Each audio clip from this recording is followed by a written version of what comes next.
अमचन music की शानदार प्रस्तुति।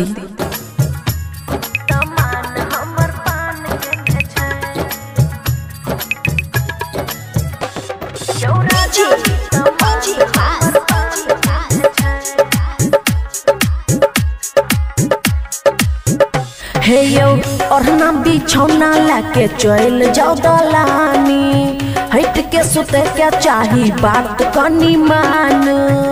यो सुनै छियै?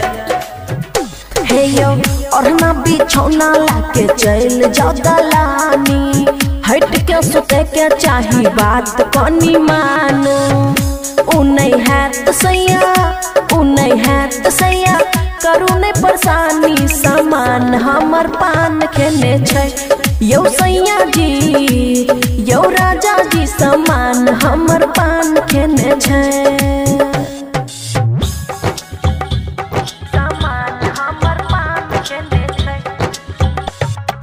डीजे का सामान हमर पान खेने छै। हाँ एकदम से उहे छै, केना समझाइए छोरू मन मानी अपन मन के मनाइए। यो सुनू न, हाँ हाँ एकदम से उहे छै, केना समझाइए छोरू मन मानी अपन मन के मनाइए। सब कुछ जाने छी, सब कुछ जाने छी, करू नहीं नदानी सामान हमर पान खेने छै।